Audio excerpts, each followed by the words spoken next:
मरकजी वज़ीर ख़जाना निर्मला सीतारमन ने आज आम बजट पेश किया। इस दौरान इन्होंने कहा कि हम ज़हनी सेहत और सदमे के इलाज के लिए पुरअज़्म हैं। शुमाली भारत में ज़हनी सेहत के कोई कौमी इदारे मौजूद नहीं, इसलिए हम निम्स सेकेंड कायम करेंगे और रांची और तेजपुर के नेशनल मेंटल हेल्थ इंस्टीट्यूट को इलाकाई आला इदारों के तौर पर अपग्रेड करेंगे। Our commitment to mental health and trauma care. There are no national institutes for mental health care in North India. We will therefore set up a NIMHANS 2 and also upgrade national mental health institutes in Ranchi and in Tezpur as regional apex institutions. साबिक वज़ीर ख़जाना यशवंत सिन्हा ने नए budget पर शदीद मायूसी का इजहार करते हुए कहा कि हुकूमत का ये बजट मुतवाज़िन नहीं है और आम आवाम से लेकर स्टॉक मार्केट तक सबके मफादात का तवाज़ुन गायब है। मैं कुछ नहीं देख पा रहा हूँ, मुझे बहुत निराशा हुई है इस बजट से। देखिए, बजट कोई भी बनता है ना भारत सरकार का, तो संतुलन जो है वो सबसे महत्वपूर्ण उसका पार्ट होता है कि बहुत सारे इंटरेस्ट होते हैं जिसमें कि उसका समन्वय बनाना पड़ता है। मतलब मैं अगर कहूँ कि डेमोटार्ट से लेके दलाल स्ट्रीट जो मुंबई का मार्केट है, स्टॉक मार्केट, उस सब का समन्वय करना पड़ता है, तो उस समन्वय का सर्वथा अभाव है। मुझे बहुत निराशा हुई कि मैं यहाँ बैठा हूँ, पहली बार अपने करियर में मैं अपने क्षेत्र में बैठा हूँ बजट के दिन, और यहाँ से मैं देख रहा हूँ कि कृषि के लिए क्या किया गया इस बजट में। सिंचाई का जिक्र किया गया नहीं, गोडाउन का जिक्र किया गया नहीं, ग्रामीण सड़कों का जिक्र किया गया नहीं। कृषि से जो मुख्य किसान को जो एडवाइस मिलना चाहिए, एक्सपर्ट एडवाइस, उसका जिक्र किया गया नहीं। तो इसलिए पूरी तरह से कृषि में केवल उसको थोड़ा बहुत इधर उधर मेंशन किया गया है।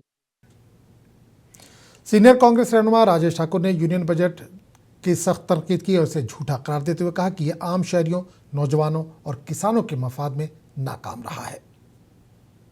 देखिए, जितना अभी तक समझ पाया हूं, बजट आम बजट नहीं है। कुछ चुनिंदे लोगों के लिए हो सकता है, आम लोगों का इसमें कहीं ख्याल नहीं रखा गया है।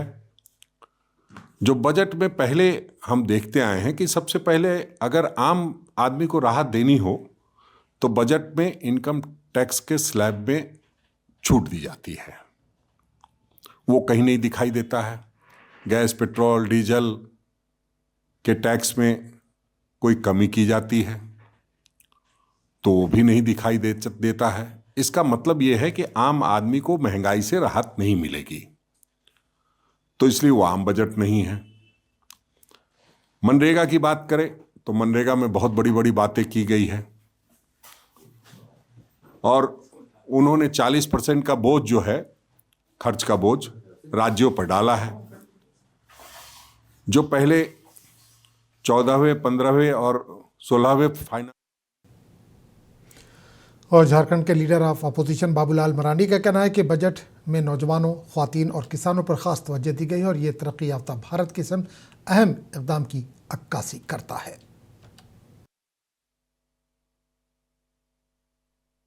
कि जिस पर जोर अधिक दिया, एक तो जैसे हमने कहा कि फार्मास्यूटिकल, बायो, ये में, और उसके बाद आप सबने देखा होगा कि भारत को मेडिकल टूरिज्म हब बनाना,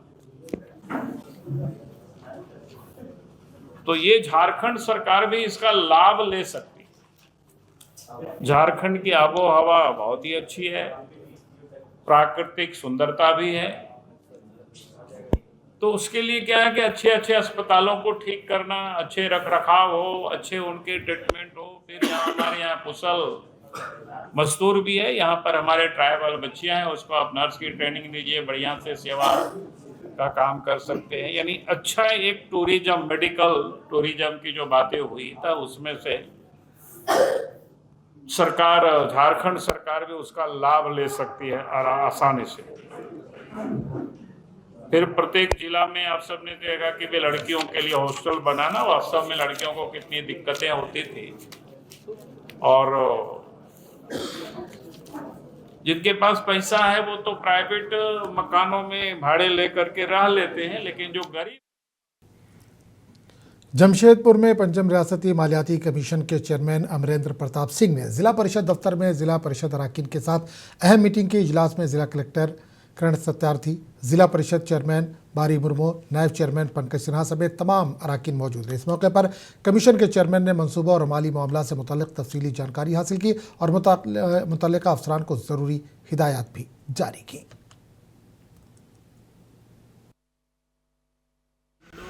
बहुत सारे विषय जो जिला परिषद और पंचायती राज संस्थाओं के क्रियाकलाप पे उनके फीडबैक ले रहे थे और उसको हम लोग अपने रिपोर्ट में यथासंभव उसको शामिल करेंगे। वो काफ़ी अच्छे इशू लोगों ने उठाए हैं। तो मेन उद्देश्य यही था कि क्या वास्तविकता ज़मीन पे है उसको जानने के लिए। तो सुबह हम लोग तो गए थे सबर कॉलोनी में, इशू देखे। धनबाद में बलदियाती इंतखाबात की सरगर्मियों के बावजूद नामजदगी मराकज़ पर सन्नाटा नजर आ रहा है। वकला की हड़ताल के सबब नामजदगी की रफ्तार इंतहाई सुस्त है और कई उम्मीदवार ज़रूरी कागजात मुकम्मल न होने की वजह से मायूस होकर वापस लौट रहे हैं। अगरचे बड़ी तादाद में नामजदगी फॉर्म फरोख्त हो चुके हैं, लेकिन अब तक गिनती के चंद ही उम्मीदवार पर्चा दाखिल कर पाए हैं। आखिरी तारीख करीब आने के साथ उम्मीदवारों की मुश्किलात बढ़ती दिखाई दे रही है।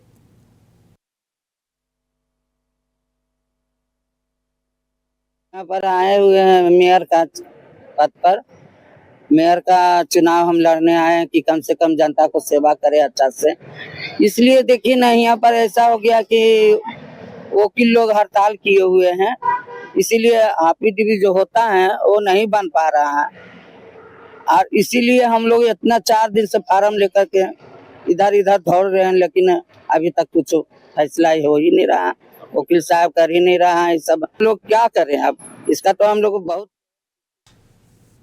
गढ़वा में आइंदा बलदियाती इंतखाबात को लेकर झारखंड मुक्ति मोर्चा ने अपनी तैयारियां तेज कर दी हैं। तवील मुशावरत के बाद पार्टी ने संतोष केसरी को नगर परिषद सदर का उम्मीदवार का ऐलान किया है। उम्मीदवार के ऐलान के साथ ही कारकुनों में जोश खरोश देखा गया। पार्टी का कहना है कि संतोष केसरी की अवामी मकबूलियत और समाजी सरगर्मियों को मद्देनजर रखते हुए ये फैसला लिया गया है, जबकि खुद संतोष केसरी ने शहर की सफाई, पानी, सड़क और बुनियादी सहूलियात को तरजीह देने का अज़्म जाहिर किया है।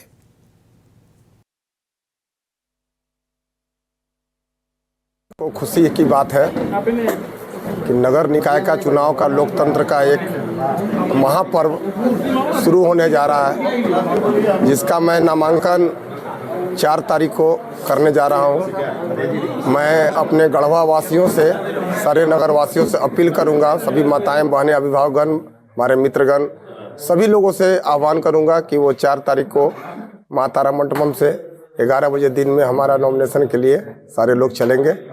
और मैं बता दूं कि आज मुझे अपने झारखंड सरकार के पूर्व मंत्री और पूर्व विधायक आदरणीय भैया श्री मिथिलेश कुमार ठाकुर जी के द्वारा एक जिलाध्यक्ष महोदय की अध्यक्षता में एक कल बैठक की गई, जिसमें कि सर्वसम्मति से अपने पार्टी से उन्होंने समर्पित उम्मीदवार के रूप में मेरा नाम का चयन किया। इसके लिए मैं सारे पदाधिकारियों को, जिला के पदाधिकारियों को, केंद्रीय समिति को, सारे लोगों को मैं बहुत बहुत बधाई देता हूं, शुभकामना देता हूं कि आप लोगों ने हम में आस्था जताया। और मेरी पूरी कोशिश रहेगी कि जिस आस्था पर आपने हमें उतारा है उस पर मैं खरा उतरने का प्रयास करूंगा। झारखंड प्रदेश में नगर निकाय का चुनाव हो रहा है, सरकार घोषित कर दिया और चुनाव का डेट भी निकल गया है। सब लोग जो है नॉमिनेशन कर रहे हैं, क्योंकि झारखंड मुक्ति मोर्चा की सरकार है और हम सब चाहते हैं कि हमारी सरकार जो प्रदेश में है, नगर में भी मेरी सरकार बने, नगर निकाय में भी हमारे लोग जीते। इसलिए झारखंड मुक्ति मोर्चा के गढ़वा जिला में कल जिलाध्यक्ष जी के नेतृत्व में, अध्यक्षता में एक बैठक हुई। नेतृत्व हमारे प्रदेश के महासचिव और इस राज्य के पूर्व मंत्री माननीय मिथिलेश ठाकुर जी भी उपस्थित थे। सभी कार्यकर्ता यहाँ पर नगर मंडल के, नगर परिषद के लोग थे। उसमें आवेदन आमंत्रित किया गया था। आवेदन में 5 लोगों ने आवेदन दिया। अब 5 लोग चूंकि अपने ही कार्यकर्ता थे, झारखंड मुक्ति मोर्चा की लोकप्रियता को देखते हुए सभी लोग चाह रहे थे कि कैंडिडेट हम बने, लेकिन पार्टी के साथ थोड़ा असमंजस हुआ कि आखिर 5 लोगों में कैसे हम निर्णय करें। तो पार्टी में जो आंतरिक लोकतंत्र है, उस आंतरिक लोकतंत्र के तहत यहाँ पर एक वोटिंग कराई गई। गढ़वा के रंका सब्जी बाजार में 30 जनवरी की शाम इंतजामिया ने बुलडोजर कार्रवाई करते हुए गरीबों की झोपड़ियों को मिसमार कर दिया। कार्रवाई के दौरान कई खानदानों को अपना जरूरी सामान निकालने तक का मौका नहीं मिला। मुकामी लोगों का इल्जाम है कि तजावुजात के नाम पर सिर्फ गरीबों को निशाना बनाया गया।